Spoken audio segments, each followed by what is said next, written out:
Hey everyone, let's understand about magic methods of Python. These are also called dunder methods, and these are the special methods that start and end with double underscores. You would already be familiar with the init method that we write in order to construct an object. So this is also one of the magic methods, or you can call them dunder method. They start with a double underscore and they end with a double underscore. And when you define these in your class, you can make your objects respond to built-in Python operations. For example, print, class, equals, in, or even length, and there are many more. For example, this one, we use this to set up our object, and it is the constructor. Another example of magic method is double underscore str double underscore. This one is to control how the object looks when we print it. So let's go ahead and build one example step by step, and we'll gradually add magic methods to it. So I'll start with a class and I'll name it as movie.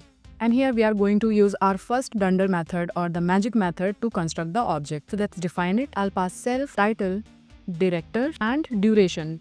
Now let's do the assignment. So self.title equals to the title that we receive, self.director equals to the director that we receive, and self.duration equals to the duration that we receive. So as I said, this magic method helps us to set up the object. So we can go ahead and construct an object. So I'll give it a name as M1. Let's give a name as inception.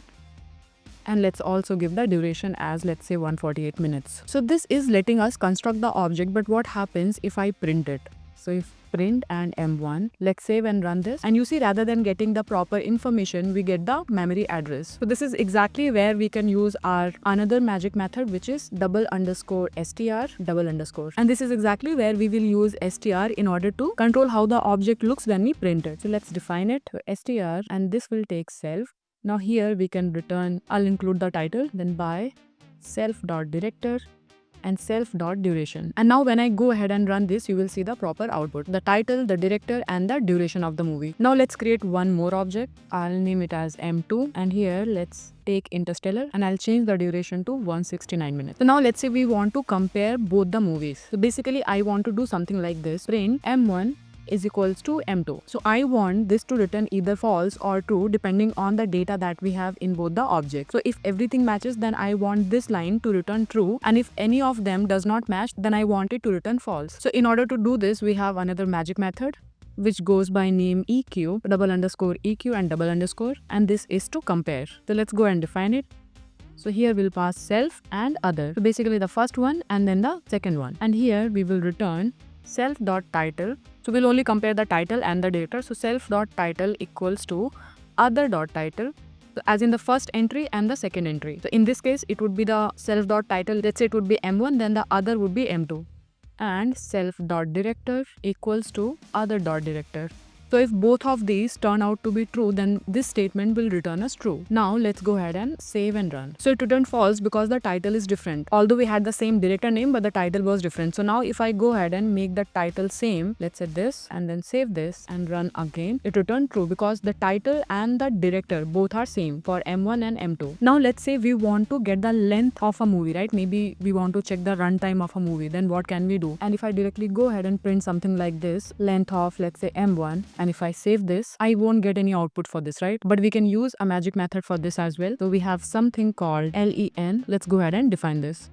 Pass self, and we will just return self.duration. That's where we are storing the movie minute, right? So let's save this. Now if I go ahead and run this, we got the duration for M1. And if I want to get the duration of M2, I can just change this. And if I run this, I will get the duration for the second one. Now let's say if I want to check that which of these movies has the higher duration, which one is greater than the other one, or which one is lesser than the other one. And if I go ahead and directly try to print it, let's say M1 less than M2, so this is not going to return us true or false. This is gonna fail. So this is where we can use another magic method. This is less than double underscore to compare. Now let's go ahead and define this. So double underscore lt double underscore will pass self, and then we are just going to return self.duration, and this is gonna take other as well because we would be comparing, right? So self.duration less than other.duration. So M1 is 148 and duration for M2 is 169, and we have applied is M1 less than M2. So this should return true. So let's go ahead and run this, and we got the output as true for this. And similarly, we can also check if one is greater than the other one. So I'll write M1 greater than M2, which is actually not true, so it should return false. But for that, let's first include the magic method. So double underscore greater than, it is simply GT, double underscore GT double underscore.